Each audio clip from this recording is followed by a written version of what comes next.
in my game face. Ain't no stopping me, you know I'm coming in first place. Well, stop it till I get that ring. I'ma dominate all day. No matter who you bring, I will not lose. Yeah. I will not lose. I will not lose. Yo, what up? It's your boy Owen JJ Stone, aka Black Gritty, and I know the advertisement video says Tuesday nights, but we double dipping this week because we have Thursday night football. But that's not their song. Anyway, I don't know what Prime Video's song is because I did not watch any of their pre-shenanigans. I just waited till the game got started. But last night, I said it was going to be a movie, and it was a movie. It was a terrible movie with an amazing ending. It seems like a lot of the Eagles movies are recently, but they came out of that game against Washington with the George W. And it never feels more appropriate when I use the term George W. than we beat Washington, those commandos. And life is good. Life is good. Jason. Feels good to be in first place, doesn't it? Hey, it feels good to still be in first place. Yeah, you're right. Yeah, because they lost last week. Now Washington's all of a sudden on a little tailspin there. Yeah. Feels good to still be in first place. I can't be letting Jason slide like that. That's trying to sneak stuff in. Harry Harrelson. Yo. We winning out here in these streets. I don't know if anybody told you. I was in the streets last night. It felt good to win. I'll tell you that. And it's week to week in this league, but I'll tell you that we got the best defense in the NFL right now. So feels great. So we do. Yeah. I dislike doing the thing that everyone does.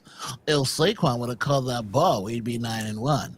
Well, since the bye week, we're number one over. Okay, just say we're top 5 or top 10 defense. Stop cherry picking what you want it to be. Like, we played a whole season, so don't tell me since the bye, after the bye, whatever. Just say the complete story, because the complete story still sounds good. Building up through adversity sounds good, and I don't want to be a Cowboys fan. I don't want to be talking about yesteryear and all things like. I'm already over winning the Super Bowl. Like, we won it. I appreciate it. Every time I see Nick Foles, I'm thankful. But I can't just keep talking about a ring. Like, we trying to get a new one. You know what I mean? We've gone to another Super Bowl since. We were hoping to go to another one. So you're right, defense. I was not a believer in the defense, but now I believe. And I believe for what reason? Jason, why are you believing in defense? They tackle now, right? They're fundamentally sound. In the beginning of the season, hey, I was one of the biggest people. I thought the Fangio system was outdated in today's NFL. It seemed like teams had figured it out and that they could easily break it down with different formations, and motion seemed to just destroy it for some reason. But after the bye week, the Eagles used that big donut thing and learned how to tackle again for a couple of days, and now they just make every tackle and every swing pass. Bond, DeJean, those guys just don't miss tackles, really. It's surprising when they do. Eckler had that one where he got away from Bond, and you're like, what happened there? That's not something I'm used to seeing. Harry, are you liking Carter and Brandon Graham on the D-line? I'm loving it, but what I'm loving more is that we have a secondary that allows us to play man, so those guys can go after people. I mean, especially, I also bring in pressure with linebackers and things like that. I mean, Fangio's doing things that you wouldn't expect him to do with a team with young players like that, but he trusts them, and they're playing great. I mean, Quintana Bay, I'm sure we'll talk about that, but, Zach Bond, as I've said in other weeks, he got me 21 fantasy points, baby. So I'm feeling good about Zach Bond every single week, as well as the rest of the team, especially the D-line. Jalen Carter is a game wrecker. So it's funny because Davis has not been playing up to the dream of what you would want. Huff is still MIA. Smith shows up every once in a blue, and you're like, man, he's flashing. Like, at least he's flashing. Yeah. The linebackers are playing better than we ever dreamed. People forget that we got Trotter on the team. Like, in the first couple of weeks, they're like, yo, let's give Trotter some burn. Let's see, what's going on over N'Kobe. But N'Kobe's figured out he stayed healthy, which has always been his problem. Once he starts getting it, he would get hurt, and then he's been out the last 2 seasons. So him staying healthy is great. And, we're going to talk about it. It literally comes down to this defense is saved by one man. And that one man was born on Revis Island. I don't care what you say. Guantanamo Bay, Ziploc, lockdown, shut down. This man, Quinyon Mitchell, is everything you ever dreamed of having. And not only that, him being a rookie and doing it to people is absolutely out. The man I'm going to call him everything under the sun. He's an eclipse. He's a solar eclipse. He's a solar eclipse. You can't even look his way, bro. It'll burn your eyes if you look over there. So the fact that he is shutting, imagine just going out and playing football like this. You got one eye closed. You just can't look over here. Nah, bro. It affects the whole rest of the team. And then you got Cooper DeJean coming in, making his tackles, going in the slot. It makes you think of Maddox as the biggest piece of trash that's ever existed. And he's not terrible. He's just always injured. So when he always comes off of injuries, he plays terrible for like 3 weeks before he gets into a groove and you're mad at him. And then he gets injured again. By the time he starts getting good, he gets hurt again. So having that out there, Blankenship, I mean, my good, Hall & Oates, Philly Vice. I got so many nicknames for this defense. Exciting Whites. Oh, I mean, I'm not white. I'm not trying. I don't know how to say that. Exciting Whites. That name's out there. Some people trying to run with the Ku Klux Klan. No. Don't look at all. That's why I didn't touch Exciting Whites. I let the whites. I'm stopping at Exciting Whites. I'm stopping there. Yeah, I let the white say it. You know what I mean? I don't want to push the envelope too much. You know what I mean? I'm out here thinking of other extra whites like great white sharks. Yeah. Just put them on a T-shirt and Jaws captions or something. But the fact that he can lock down your best wide receiver or any receiver that goes to the side because he's not really traveling like that. People are trying to avoid him at all costs. It's just so impressive, and that makes the defense real because Carter is a game wrecker. Carter is breaking through that rookie wall. Last year, it happens to all the rookies. It happened to Davis. I really believe Davis got injured after the holidays, and then he got a little snack in him. It was downhill. We big guys over here. Well, two of us are. And it is hard to maintain. But this year, they seem like they're in shape. Vic don't play no games. He has had such confidence in Quinyon from the beginning. And I'm just happy. I'm happy with the defense. Yeah. Happy with the defense. They're out there doing their thing. And if they're not the top one because of, when you after the bye week, they are in the top 5 to 10 in every category. And that's really all you need to have a shot at going to the Super Bowl and winning the Super Bowl. I don't need them to be the number 1 overall defense. When's the last time the Baltimore Ravens type went in and won something? You know what I mean? So you just have to have a good, serviceable defense. I mean, last year the Chiefs were in the top 5 and it helped them a lot. It's still helping them right now because Patrick Mahomes is playing like trash this year. I don't care what nobody's saying. Yeah. What are you going to say about the offense, Harry? I mean, the offense, it's one of those things where, I saw somebody post something when Jalen had that diving first down, and it's like, people want to talk about Jalen not, ruining games and stuff. Meanwhile, he's doing this. And I'm like, he has to do that stuff to make up for other stuff he misses, man. Honestly, I still love Jalen. I still believe in Jalen, but, it's hard to not, think about with the best offensive line in football, some of the best weapons in football, and he's doing well with it. And I think he can take us all the way. But it's hard when he's missing AJ out of the break and he's missing 2 wide open guys in the end zone because he's panicking and running and stuff like that. So again, I still like the pieces, you know what I mean? I still believe in Jalen, but there's still things I want to see him improve on. So before I go to you, Jason, Kate, sorry, when I'm out here cooking, I ain't even reading comments lately. I've been slacking. But yes, Kate, he is definitely worth I always thought he was worth the draft pick. I never had an issue with him being picked where he was. That was a great pick. Davis is the one where come on, bro, you're killing me. You wanted Bijan though. Remember? Oh yeah. I did want Bijan, but he went 1 pick early. There's nothing I can do about that. I wasn't trying to trade up to go get Bijan. I'm but if he fell to me, take Bijan. But I got Bijan as an adult. They got kid Bijan down there. I got grown Bijan. And then Mitchell deserves to be defensive player of the year right now. He deserves to be rookie of the year, defensive rookie of the year. At this point, load him up with accolades the way they used to shove him down Jordan's throat back in the day. Bro, give him everything because you don't say his name. So all pro, every pro, third pro, ninth pro, he deserves it all because they're scared to death of that kid. And I might have to do this. I'm not leaving up there too long because I don't want to get nobody's credit because I did say it, but it looks like when you say it too. Jason, the offense. The offense is inevitable at this point, right? They just keep pounding the ball up the middle on teams, and then eventually that team's going to break. It's going to break their will, and they're going to start getting gashed late in the games. And it seems like a formula right now with the defense playing well that's, it's going to keep you in games, and you're going to win a lot of games doing that. The issue is what happens if they fall behind, right? If they fall behind big, because then you got to pass the ball. And right now the passing game seems kind of broken. It just doesn't have a rhythm to it for some reason, and they are missing guys. Now that play in the end zone where, 2 guys were open in the corner of the end zone when they ran that one play, when Smith and Brown collided is when Jalen bailed on the play because everything got messed up timing wise on that play once they collided. So that one I don't really blame him on, but like he missed Smith earlier on that third down play, and we need Jalen to be a little more consistent, but he's not turning the ball over. That's the most important thing right now, and the Eagles will win games as long as they're doing that. So, yes, I agree with everything, guys. I'm not here to go at you. I'm here to go at the internet.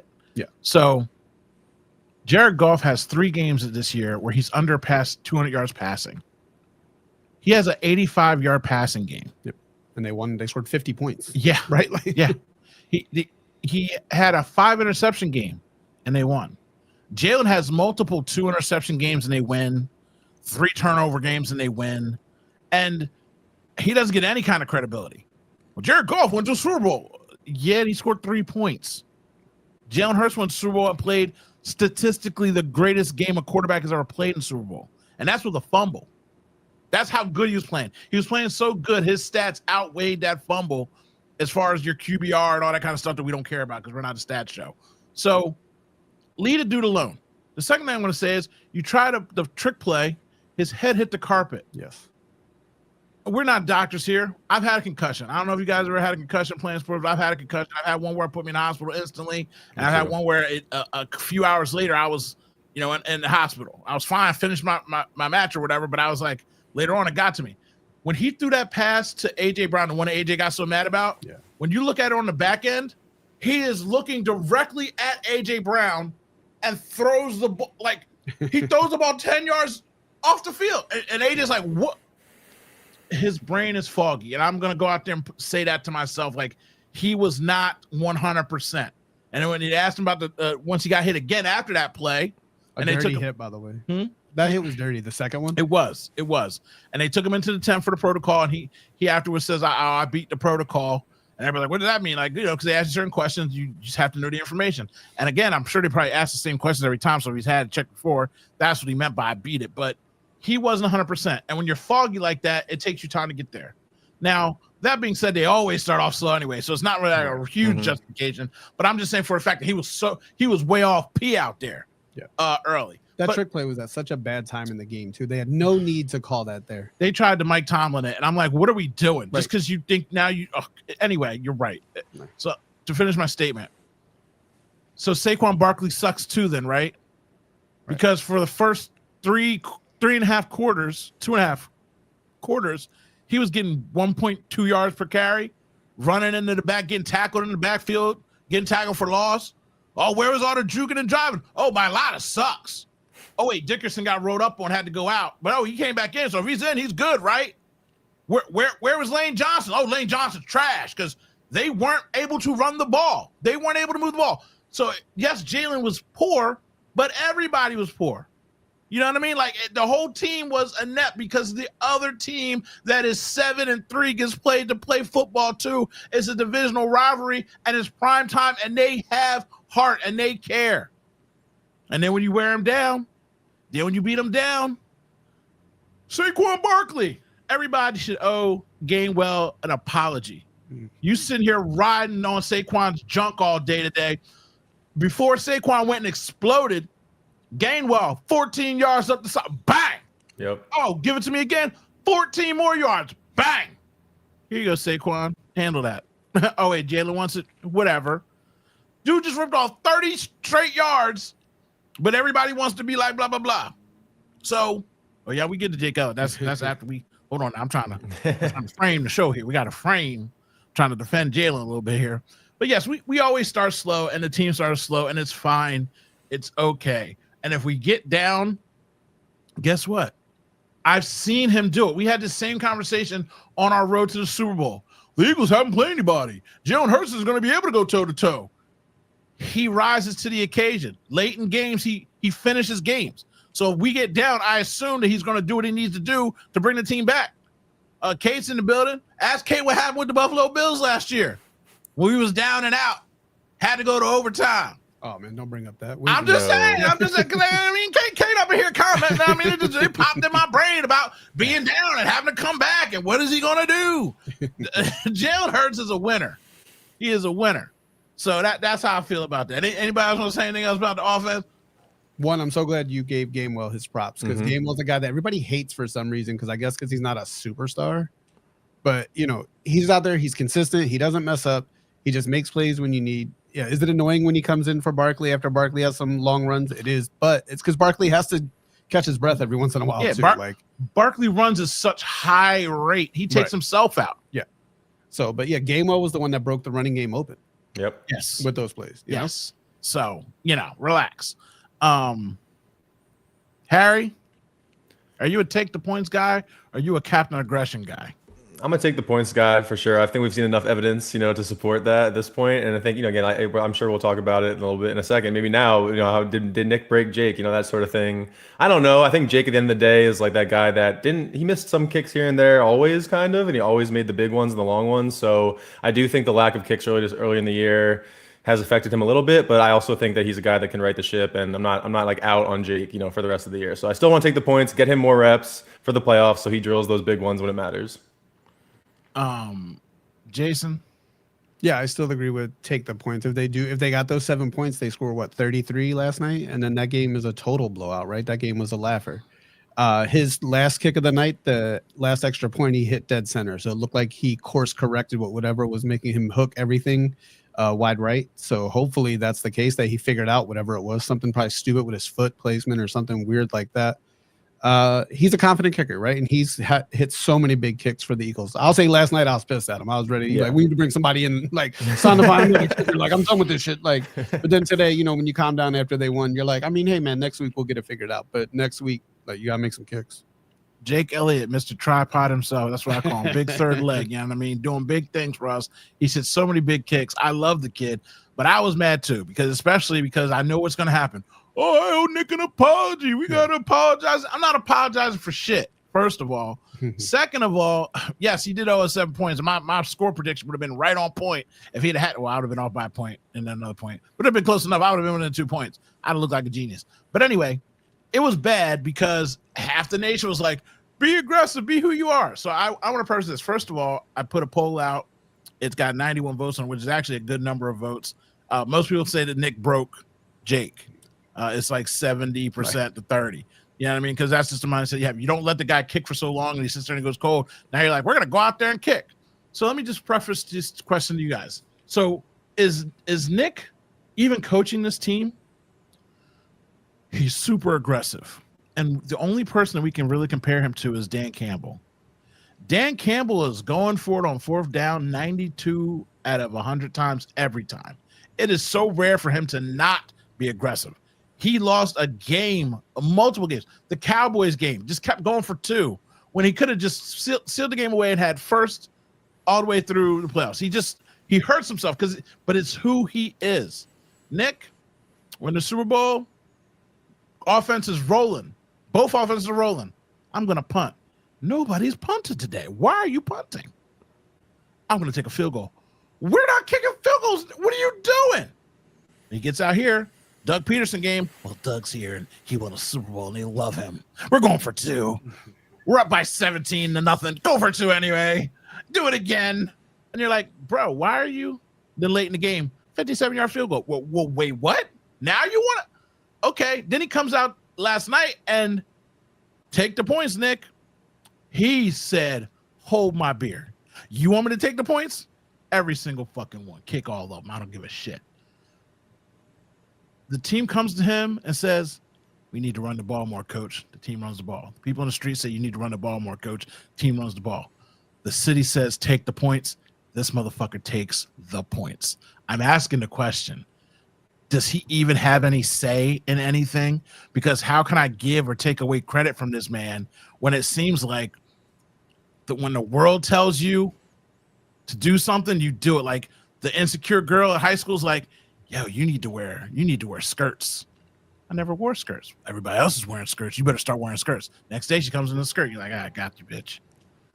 Like, it does not feel that way. No.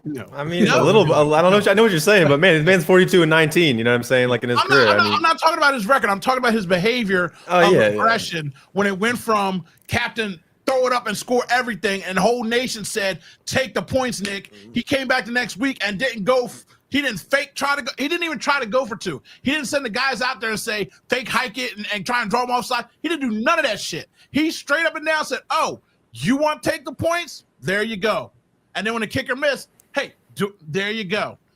There you go. And now half the internet's like, see, Nick know what he talking about. Nick, we got to apologize. I'm saying the way it seems, it's either Nick saying, fuck you, this is why we don't take the points, or he's like, well, I got to do it what they tell me. I got to take the point. Or we've got to run the ball. They're right about running the ball. Maybe they're right about taking the points. I just feel like there's not any consistency. Because I know Dan Campbell would literally come out in the middle of that field and get a microphone and be like, shut the fuck up.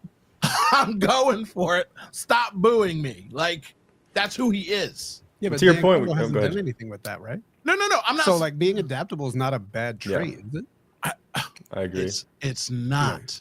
I'm talking about the perception and the way that people are coming in saying, we owe Nick an apology. Oh, well, I don't know about that. I'm just talking about the conversation. We needed was for Nick to act like an adult. That's all we were trying to do, right? That was the big thing. Like, yo, stop acting like a child while you're coaching our damn football team.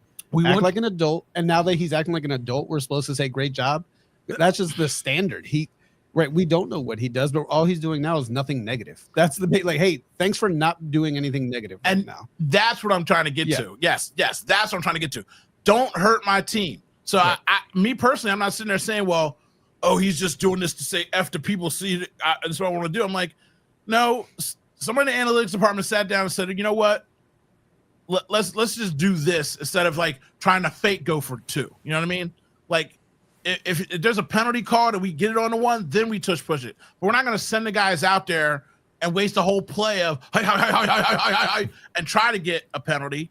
We're just going to go out there and take the points. And I'm sure they said, don't ever take points off the board again. Like, these are discussions that happen in the game. Like you said, I just want them to be more strategic and less emotional. I'm just talking about the conversation that the internet's having around the whole situation where you're trying to, like, apologize to Nick, tell him he's doing this. I'm like, bro, the analytics are still there. Like, I don't know how much he does, but I know that the analytics department does say what you're supposed to do. And I'm sure they said, hey, when you're playing against this team, don't mess around.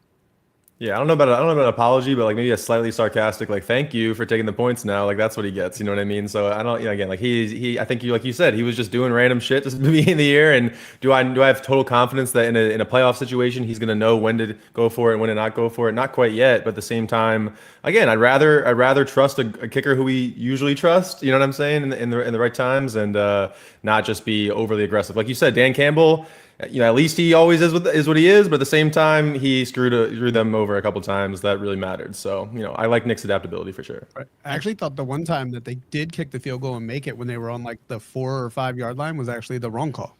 Like that one, I would have gone for it with how good the defense was playing. That one, I think, go for it and pin them down. If you don't get it, it's worth the risk. Yeah. Sometimes I feel like either extreme is wrong, right? Detroit doing it all the time is wrong. Taking the points every time is wrong. There's times you got to feel the game and just do it the right way, right? But in that point, you'd say they went for those points because they had no points. Right. And it was a low-scoring game, so that's why they had to kick that 5-yard field goal. So it's one of those things of morale of going in with just the points. Because Daniels himself, when he went for it on 4th down, now, mind you that over the year, the Commanders are number 1 in 4th down win percentage. They are 14 of 16 going for it on 4th down. But in that instant scenario, they were 1st and 10. Then they went to 2nd and 1, got tackled for loss, 3rd and 2. So when they go for a 4th down, they went backwards again. And you see Daniels on the sideline saying we should have kicked the field goal. Well, yeah, you go up there. That situation made no sense that they didn't kick the field goal. It would have put them up 13-12, and the Eagles offense at that point in the game was struggling so bad. That one point, that could have been the final. Yep, and you put them at midfield. Right. And so it is a feel thing. My whole thing for Nick is I just want feel and strategy. And I wasn't saying that like Dan Campbell's won anything, because I personally think that a more measured and strategic approach is how you win. The last person that won that was a gunslinger was Doug Peterson, but he was also measured, and he had to gunsling because that game was one of the most perfect football games we've ever watched. When I think about it, that game reminds me of a game that nobody remembers. Tony Romo and Peyton Manning, when they were just going shot for shot, and I was like, Tony Romo looked like one of the best quarterbacks that ever lived because he was going up against Peyton Manning. Threw for like 500 yards. Yes, and they were just walking up and down the field. That game and that Super Bowl were just like perfect. Just as a fan, even if you're not fans of those teams, just to watch guys just surgically. There's no defense. The defense might not as well be out there, but Doug's the last one with a gunslinger mentality to win because McVay's not like that. He's very conservative. You know what I mean? Like he's pretty much a straight up coach. Andy is definitely, he's trick play McGee, but he's not, go for a fourth down. He's just like comeback king heroics. On the final drive, he'll go for it every down because he has to. So, we'll see if that gunslinger mentality can get a Super Bowl. But I'd much rather have Nick be measured than just willy-nilly going Dan Campbell on me. Yeah, he definitely seems like he, at this point in the season, has learned to control his emotions a little bit. I guess that's hopefully where we're hoping he ends up, as a coach that doesn't get all super emotional during a game and try and show Doug up, like you said, or stuff like that, and can make the right decisions at the right time. And last night it ended up working out, even though they cost themselves 7 points, unluckily. Yeah, like we talked about, he was a wide receiver coach. Hold on, Harry, stop talking. Yeah, go ahead. Go restart your computer because you're buzzing, and I'm going to talk about the Flyers while you're gone. Go away. That stinks. That's happening forever. I know. So I'm a Tortorella guy. Me too. We always have been. Yes, we we don't talk about it much, but I just like honesty. I got PTSD in Philadelphia. That's why I don't talk about the Flyers. That's why I don't tweet about them when I watch them. Win or lose, I'm just trying to consume the content. And Tortorella benched Meekov and had him sit there and watch. And I thought it was excessive at 3 games. I thought it was going on too long. But Mishkov has come back this week, starting last one on Monday, Mishkov Monday, and he has been on a tear. He has been productive. He has been, dare I say, rookie elite. And so it looks like Tortorella knew what he was doing when he pushed that button. Did he though? Because he was rookie of the month before he got benched. So it's not like he he was already on a tear before he sat the bench for 3 games. So I don't know if that's necessarily the case or it's just him adapting to the league. But he was also having little issues before he benched him where he wasn't. It's the defensive stuff. Yeah, defensive stuff. I'm not Mr. Hockey, so I try not to talk like I know what I'm saying. Right. But when I'm watching, it seemed like if it was Kobe Bryant out there instead of LeBron, where you just had a gunner who was doing what he wanted to do because he knew he could do it. And you're like, bro, you have a team now. Like, you have to work within the team too. Like, I know that you're great, but you need them and they need you. You can't just come out here and we can't stand around and just watch you. It must be weird though when you can see everything so much better than everybody else out there, right? And you're like, oh my gosh, guys, get on my level, please. Yeah. And they're like, I can't. I don't know what you're talking about.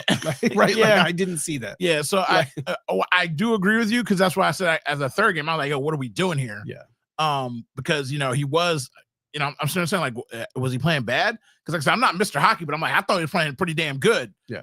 But I also didn't realize until it was pointed out, like, ball hogging is the best way I could say it. You know what I mean? I thought especially the home game that he sat was bad because fans are, not a lot of fans. Hockey games are not cheap to go to. No game is cheap to go to anymore. But fans are going basically to see him at this point in the season with the Flyers, and then for him to be up in the suite, it's just brutal. Yeah, but he's out there rolling. He won overtime, got the Flyers 2 points, and life is good.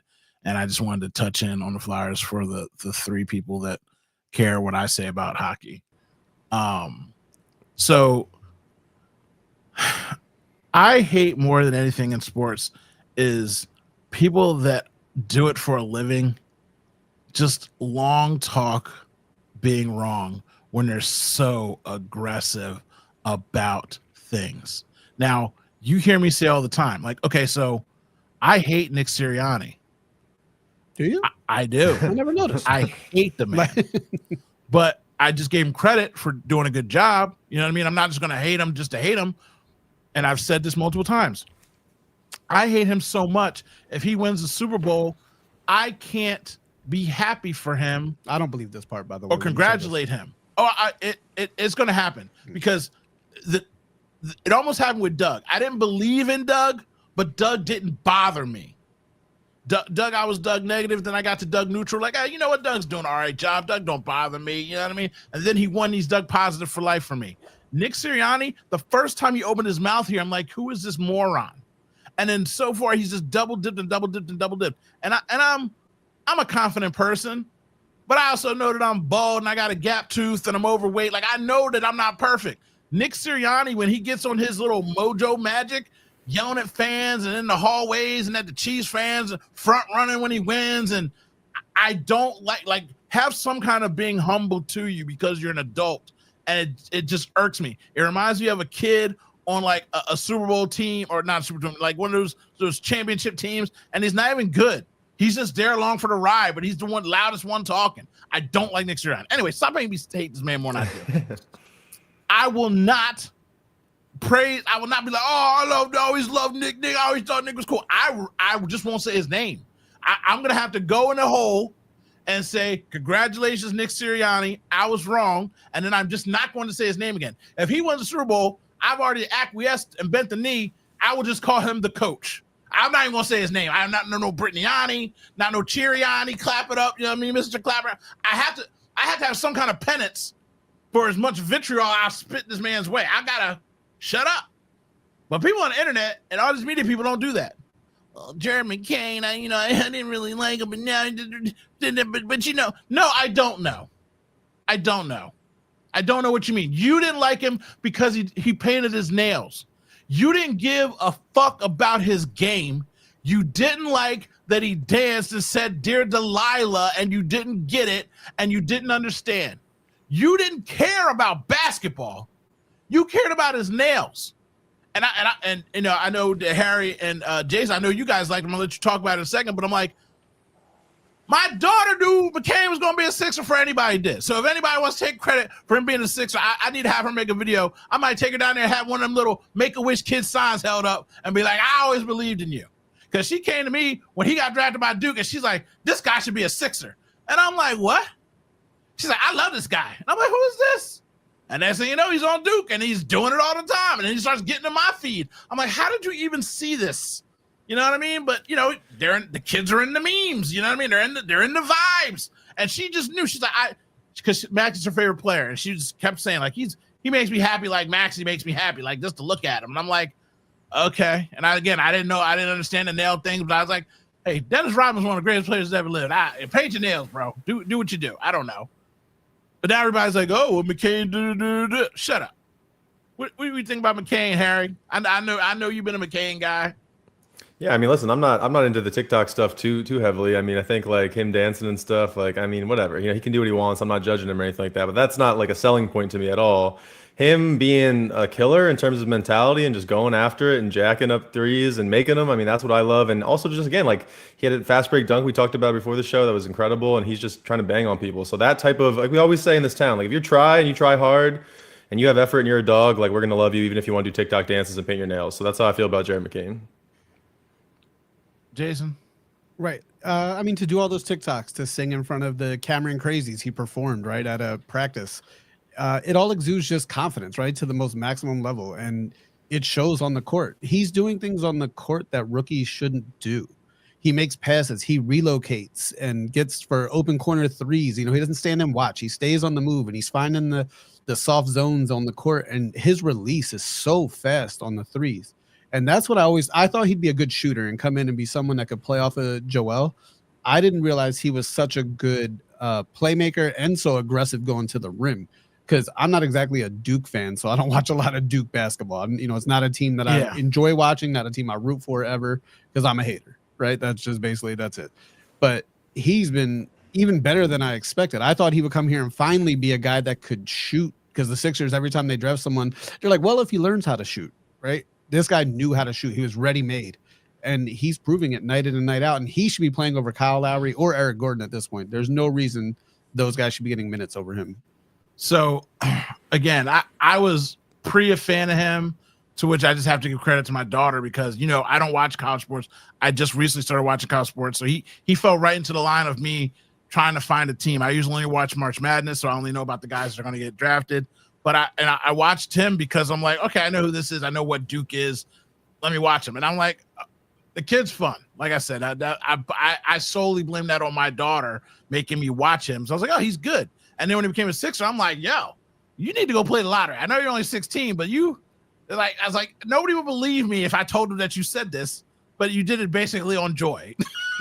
So when he gets here, and it makes me question the head coach that I love so much. We keep saying this every week, but Nick Nurse is like, he's going to go spend some time in the G League. I'm like, how did you look at this kid every day in practice and say you want to send him to the G League? that's what's his name that I don't like? Who? I don't like everybody, but Glenn? that's Glenn Rivers, where you just don't want to play a rookie. You know what I mean? Like, you just don't want to play a guy. Like, Rondo had to fight tooth and nail to get on the court and prove himself. But I'm like, how do you see this kid in practice and be like, oh, he's got to spend time in the G League? He has the want to, he has the desire, he has the mentality, and we are lucky to have him, excessively lucky to have him. And Harry said about his confidence. I just want to say it's actually hysterical to me. So I'm gonna put this up here real quick. Hopefully the audio is working. Kate, you're on duty. Tell me if the audio is working.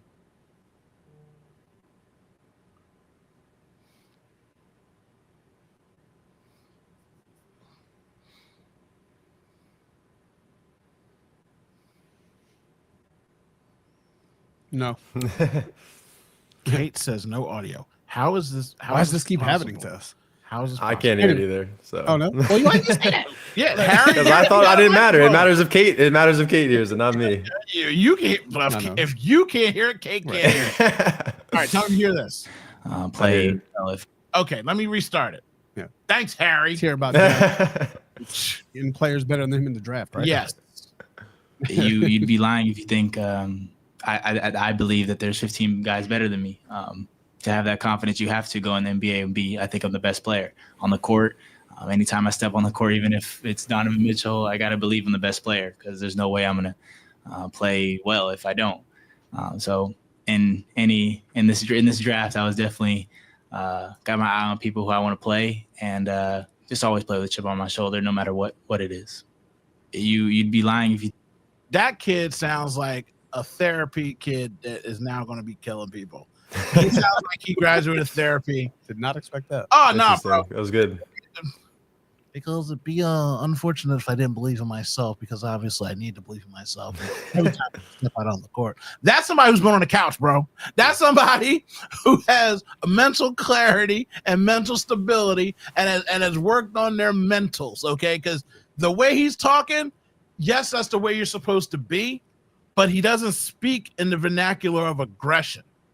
Normally, when you hear someone say they got a chip on their shoulder, they're listing teams. They didn't draft me. They got an attitude. They're so angry. Him being so calm about it is scary as shit, because I don't know if you know things about killers. Go watch a serial killer a documentary. These dudes are just, would you like eggs on your sandwich? They got 5 bodies in the closet, and they're looking at you asking you if you want butter and toast on your bread. Like, bro, he is going to be great. He is going to be amazing. Trade Joel Embiid today and get me 2 more like him. I want, you know the movie Smile? I want the whole team to be smiling with these evil fiendish grins behind them, just killing people. The whole conversation, because we don't talk about the radio that much or the internet, but they're talking to, trade Maxey and try and go get Giannis and pair him with, I'm like, I don't want Giannis here. Giannis don't want to play basketball. He wants to control a team. He wants his brother to play. He's already won a chip. He doesn't care. I don't know the man. I don't hate to say it like that, but I'm like, I don't want Giannis. And if you're going to trade somebody, you're not trading Maxey away. You're not trading the one person that gives me joy every time he goes out in the court. Trade Joel Embiid and go draft me 2 more kids like that. If you at this point, I will say that maybe Morey's good at drafting, because nobody saw Maxey doing what he's doing now and being who he is, and people doubted this kid from the jump. So if this is what you're seeing in the draft and you're getting this at pick 16, was that where Max was drafted to? Like 14 or Maxey was like 22 or something. Max, like that, wasn't he? yeah. And he only fell because of the COVID stuff. Yeah, missed in the tournament. Yep. Yeah. So I mean, if you're drafting guys like this late in a run, then if you're going to trade anybody, not saying I really want Joel traded, but I'm saying I want this kid on the team. I want Max on the team. I've suffered enough. Give me the youth and the health. And trade Joel if we're having that conversation. Yeah.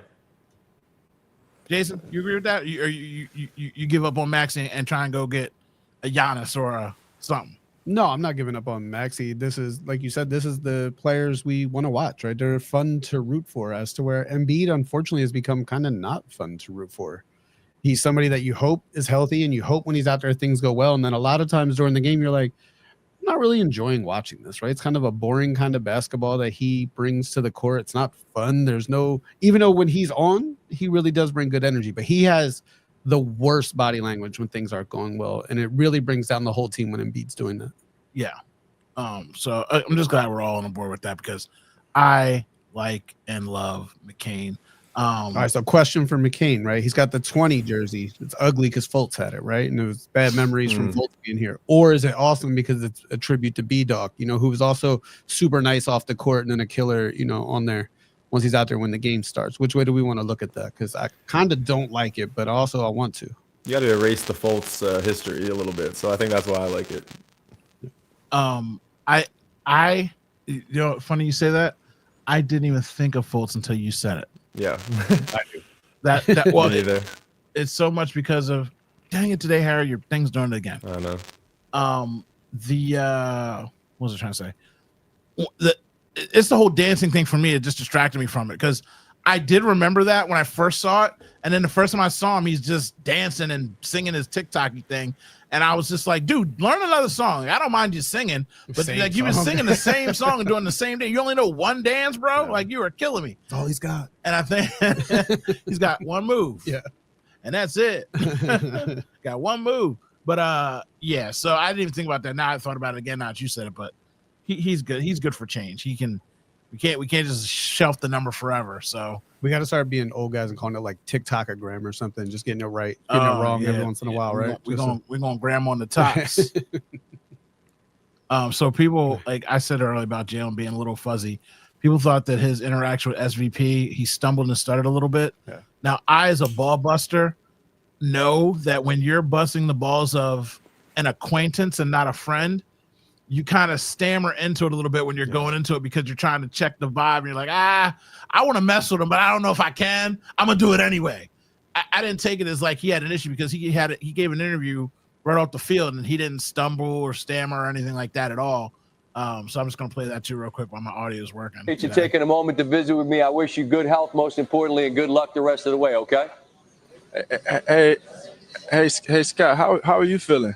How are you feeling? You're a DMV guy, huh? I mean, is this what we're gonna do? Is this really what we're gonna do? I mean, I'm okay. Hey, we'll see. Hey, we'll see you down here in a little bit. That's okay. No, I'm okay. Listen, no joke. I was just asking, man. No joke. You guys, everyone knows what you are. They're trying to build down here, but you know, we look forward to seeing you in our neighborhood in a while. I know there'll be a lot of Philly fans in the building. Appreciate you taking a. So are we sure Jalen was making a joke? Because the way he responded afterwards, I don't think Jalen even understands jokes. I'm not sure he gets what he was doing. I 100% he does because when SVP's voice starts getting higher and higher and higher. Again, Jalen is just so smooth. He is so smooth and so cool. Weird. Huh? He's so weird. Stop, leave my man alone. Somebody said he's definitely concussed. That's why he was like mumbling to start that. I don't believe nothing y'all say. Y'all don't know nothing. Also, SVP's response, what a pro, and to make it into a whole thing, right? Yeah. There's obviously it's a joke, and he knows too. Yes. He's going to turn it into the whole thing. Look, Kate talking about Rizzo. Y'all don't know nothing. It was his deadpan afterwards. He was like, I was just asking. That was such a weird moment to visit with me. I wish you good health, most importantly, and good luck the rest of the way. Okay. Hey, Scott. How are you feeling? How are you feeling? You're a DMV guy, huh? I mean, is this what we're gonna do? Is this really what we're gonna do? I mean, I'm okay. Hey, we'll see. Hey, we'll see you down here in a little bit. That's okay. No, I'm okay. Listen, no joke. I was just asking, man. No joke. Everyone knows what you are. They're trying to build down here, but you know, you could tell he did. He half stepped into the joke. He wasn't sure if he wanted to go for it. Or that's what, and that's you could tell. And that's what I'm saying. Why he was stumbling because he's like, again, when you're cool with somebody and you want to like mess with them, but you don't know. Yeah, it's just something that happens. So you gotta go for it, man. Look, speaking of going for it, speaking of Riz, let your boy go ahead. Let me tell you something. You know what I mean? me tell y'all that your boy still got it out here in these streets. You know what I'm saying? I was at a dinner before the game last night for my godson, and it was a family affair. A lot of parents and mother and father-in-laws out there, and I went to a nice restaurant in Villanova. So Leah's out here talking about I could go to school out here. I'm like, well, we got Villanova money. Like you better, you need to get working on these scholarships. You know what I mean? Like we could transfer. You want to go community and transfer? Or we might be able to do 2 years anyway. Nice dinner, and the waitress was like super duper nice to me, and she was being extra nice. And I was like, oh, I said, you must be in love with me over here taking all this extra attention. There's 12 people here. You over here worried about me? And she was like, no, I just, you seem nice. You seem like a nice group of people, stuff like that. I was like, well, don't worry about it. I was like, you keep bringing me my drinks and these potato chips like this. I was like, ain't no man ever going to love you the way I love you. And she was like, yo, for real. And, and see, my thing is, let me just tell y'all something about some Riz. You throw a fishing line out there. See, I stumble a little bit. You throw a fishing line out there. And when I said, ain't no man going to love you the way I love you, she's like, well, I haven't had a good man. I ain't had no man in 4 years. I was like, oh, okay. Now that's the information I need. Telling me you ain't got no man lets me know you're available. You ain't had a man in 4 years, lets me know you're wanting. So I went in hard on her for the whole rest of the hour, and I made sure that she wasn't with me for my money. I said, now, this is a very fancy place, and this bill's going to be high. I'm letting you know right now, I'm not paying a dime of this bill. Okay, I'm not paying the tip, none of it. I'm out here eating and drinking for free, just so you know. And she said, she's like, you seem like a famous person. Like, are you on TikTok or something? Like, I'm not famous on TikTok. Oh, she knew. I'm not famous on TikTok. TikTok's one of my least numbers. Yeah, I do the least numbers she on TikTok. knew. She can feel the Riz. She can feel it. And anyway, your boy got the number. You know what I mean? Your boy got the deal. Yeah, she was dropping extra information. She was like, you from around here? I was like, no, but I come out here from my godson. Yeah, they were telling me you got some. I was like, yeah, that's my daughter. And she was feeding my daughter drinks, giving her Arnold Palmers and stuff like that, keeping it off the bill. You know what I mean? Leah was out there boss. She's like, I'm only 17. I'm out here getting drinks. You know what I mean? Because you was with me, dog. You know what I mean? She's trying to butter your boy up. You know what I mean? So just letting you know, I know about the little stammer and stumble when you're just checking with a new conversation. That's what Jalen was doing. Jalen got that tiz Riz. Man, I always think the waitress likes me, and then she just gives me the check. There's nothing but that. It's just the check, and she circles the gratuity, like just in case you missed that. What? 25%, okay? Well, that's what we're doing here. And again, dude, so I try not to be, we had this whole conversation. I try not to be aggressive because, again, that's why I let them know, like, look, I'm not even paying the bill. Don't think I'm out here trying to buy your number, you know what I mean? Because I'm tipping. I'm part of the tip. Like, I let that be known early. And then I did the first step. I was like, I am on the internet. I was like, oh, here's like my Twitter, my Instagram, or whatever. She's like, I don't even do all that. She's like, here, let me just give you my number. And I'm like, well, I'm gonna take it then. So, you gotta feel your way out there in these streets. I guess Kate being with me is why the waitress doesn't give me your number. Well, that could be a reason. If Kate was a good wingman, Kate was a good wingman. You know what I'm saying? Like, I mean, we should get wings. Yeah, right. Kate, let's go out to dinner. Let's help get me some numbers. If you ain't helping Jason out, at least you can do is help me out. We talking sports. What happened? You went on a gritty night. I did go on a gritty night. I'm about to start doing like my Ocho Cinco thing out here. You know what I mean? Get my Shannon Sharp fire pills or whatever they do. Oh, I thought you were talking about something else with Shannon. I was gonna say, easy, Michelle. Secret cameras. All right, so we're gonna get out of here. We just checked in double tap this week on a Friday. Fight predictions. Yeah. Oh yeah. Fight predictions. It's already paid and bought for. It's already planned out. Yeah. But WWE. Yeah. Jason, who's playing to win tonight? Oh, Jake Paul's gonna win. Yeah. Yeah. So the thing that kills me about that is like Jake Paul always wins, right? This is the one where Jake Paul should lose, fight him again, and then do the rematch, and then just never do a third fight. Yeah. If you were boxing, because that's how boxing always works, right? Like you gotta have whatever. But Jake Paul's gonna win, and it's gonna be a thing where it's like, okay, you beat up a 60-year-old. It's like beat Bobby Flay, where you always know who's gonna win at the end, right? Jake Paul's gonna win. So look, I will say this though. I will say this. Now, all the stuff is like staged beforehand, but this is the one person Goes off script. that you can't play fight with. Yeah. You're like it reminds me of the people that are like the Tiger King.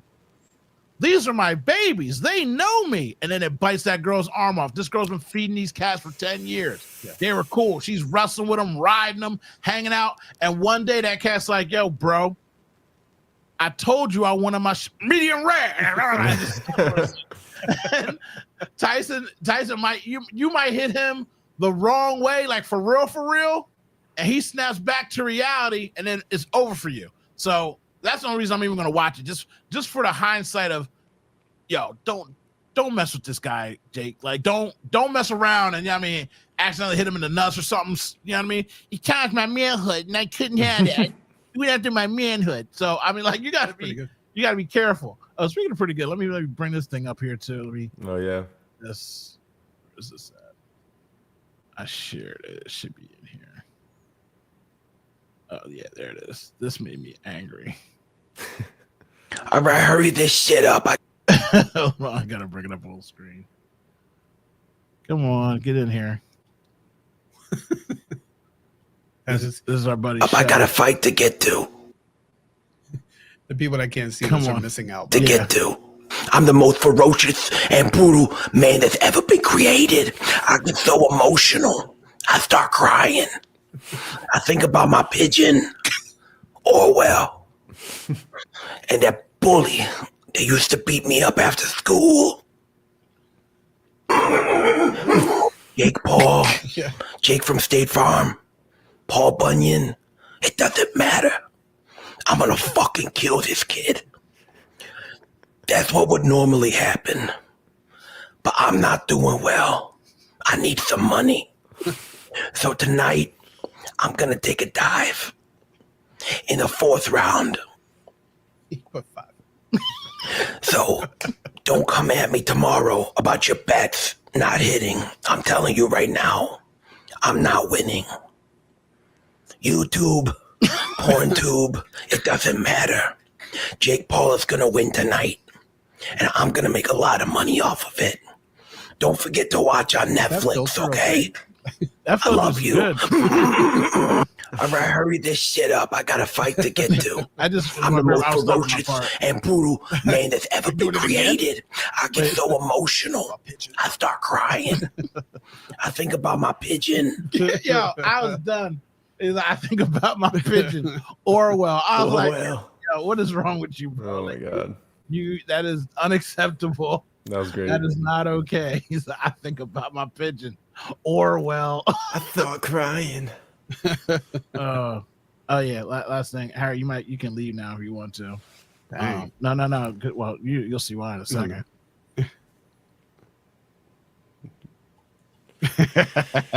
I already knew. Yeah. I told him. Twisted. It's still the king round here. I got my son watching now, so I gotta go crazy. You feel me? Hey, Bron really different. 3 straight triple doubles makes no sense. Austin, throw that shit, gang. Good D, my boy. Hey, Hoochie Mama, watch out. This me. Hey, I'm feeling a little spry today. Achimura kick out to the corner. One more to Bron. He could have pulled the 3. He should have pulled the 3. I like that kick out, so I'm gonna reward you. Give me 3. Get it out the net. Bron said I got food on me down here. There's gotta be one of Bronny little homies. Y'all play Fortnite or something? I better send a double or something. Collard greens, yams, mac and cheese, all that. Bron got these boys discombobulated. Dime to D-Lo. Bron been shooting that janky shit for so many years. That shit pure now. 46%, stupid. I better fucking guard up. In the half from the logo. Ain't that what Caitlyn be doing? Get it out the net. And he walking away. It's different. Oh, he just out there giving out lessons to you young punks. No, Jalen Wells ain't never seen no shit like that in his life. Nigga didn't dip the ball at all. Kept it over his head, just toying with your young ass. It just pulled out of nowhere. That shit kind of sick. And off from AD, that's way too much space. Give me 3. Get it out the net. Y'all don't understand about 46%. You see me running, throw that shit. No, I'm not passing. Break, bitch. And what fuck is he thinking? The Wells ain't lived enough days to have spent enough time in the weight room, even fathom thinking about fucking with LeBron. Literal bully. See me running, just throw it. Back shoulder fade. Or it's freight train time. Who move? I'm going up on both you dummies with the left. The different cloth, nigga. He's been so good for so long, we can't even call this a vintage performance. A young boy ready to throw up his shit. Mission in transition is still no answer. Chicken wrap. Now I'm by you. You gotta help. Easy dimes. Go get that. Come on now. This nigga Bron still dominating the game. Marcus, remember you used to be in Boston, I used to be in Cleveland? Yeah, well, this look a lot like that. Hey!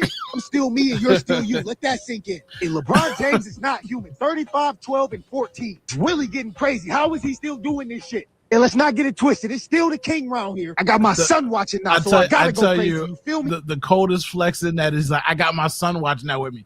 Like, I like Leah wears my LeBron Cavs jersey because her mom still has hers. Mine is faded, but sometimes she just pop up. Where'd you get jerseys from? I was like, it's mom's jersey. I'm like, oh yeah, we used to be rocking them Cavs jerseys back in the day. That was the only player outside of six, but I was the only player. Like, that's my player anyway. But like when you sit there, you got your kid watching. Like, you're right, bro. 20, 21, 22 year, whatever it is. Like 3 triple doubles back. I don't care. I don't care. That is vintage. Like when I hear about, not even because I always talk about Wilt because my dad and uncles always talk about Wilt. But when you talk about Kareem Abdul-Jabbar with an unstoppable play, like he was a dinosaur just going like this over and over and over again. It didn't matter what you did; he's still giving you 20 points. LeBron, 3 triple doubles back to back, and like I said, he's bullying young kids. It's not fair. This kid just got in here. He's basically out of high school. LeBron's like, let me show you something, young bull. Like, I mean, it's just I just love LeBron James so much. And then he gonna be going. I'm gonna cry. I don't even know. He's like, I should have definitely left. I told him. One more year of this shit. One more year after this. I tried to. Oh, so my tweet that I keep around, and I didn't post it today, but it came up on my favorites because I have it saved. Gucci Belt Dell, Urkel Spaces. LeBron is 30. This fuckery won't go on for much longer. Thank God. 1:22 a.m., March 25th, 2015. Oh my God. 9 years later, he's got 3 triple doubles back to back. I think about this man all the time and how sick he must be. Oh my God. Every time LeBron James does some stuff like that. This man is probably not on Twitter no more. I didn't go to Twitter. I didn't want to check and make sure he's all right. I just want to live in that tweet for the rest of my days. I'll cry when he retires. I'll cry. But yeah, that's all. That's it. That's us. Harry Stottle's doing Harry Stottle things on the Instagrams and the TikToks. Description and his ad will be in the comments. Go follow Harry. And Jason is doing Dragonford things, and IKMZ Sports on the Twitter. We gotta move. We all have to move over to Threads because Twitter's dying slowly. Mm-hmm. There's another one now, right? Blue Sky or whatever. Yeah, Blue Sky's been around a long time. But now everybody's going there, it seems. Yeah, they're trying to go there. I just feel like personally I'm getting more traction on Threads. So I gotta focus more on it because I do get more traction there. So I just have to focus on it. But either way, we're gonna be other places. Yeah. We're gonna be still around. Just find us. And if you're moving, tell somebody. If you move somewhere, let us know where you move because we care. You know what I mean? We want you to be safe. And yeah, it was a great week for the Philadelphia Eagles. What's the record, Harry? 8-2, baby. Number 1 in the division, and no matter what happens on Sunday, I don't give a fuck. Because we ain't losing that number. Bow, bow, bow, bow. There's some booty cheeks. I can't even say nothing. The 49ers are hanging in there. Yeah. 49ers have a lot of injuries, and they're still trying. They're still hanging in there. My goodness, the way the Cowboys fell off, but the 49ers are still hanging in there without McCaffrey. McCaffrey may never play football again. He played last week. He got a touchdown. yeah, he played a touchdown. I'm saying he's may never play again. Like after this year. yeah. I feel like he might not make it, Jason. Like I watched him play, and I'm like, slow. It seemed slow. It seemed like they're protecting him.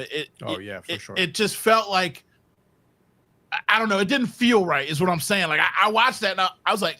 And again, that's not even being a hater because I like McCaffrey. I like watching him play football. He's dynamic. Like he's actually fun. Like, you know what I mean? And I used to never hate the 49ers. Saquon Light. Yes, Saquon White. But I never really hated the Sean Barkley. Exciting whites. I mean, well, they had that exercise a while ago that was made people controversial where the guy was like, "Oh, let's make an all-white football team. Like, let's get Crosby out here." You know what I mean? Just now we got some DBs that are white. You know what I mean? Get the white receivers. Make an all-white team.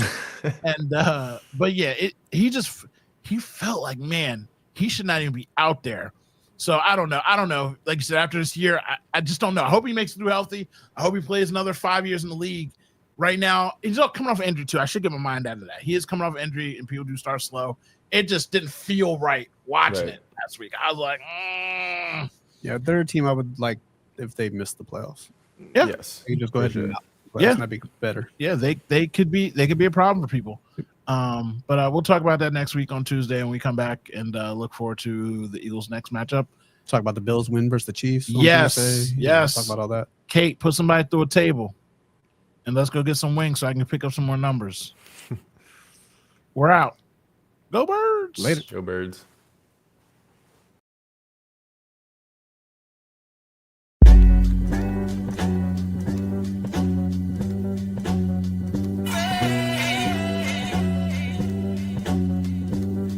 Take a look in my game face. Ain't no stopping me. You know I'm coming in.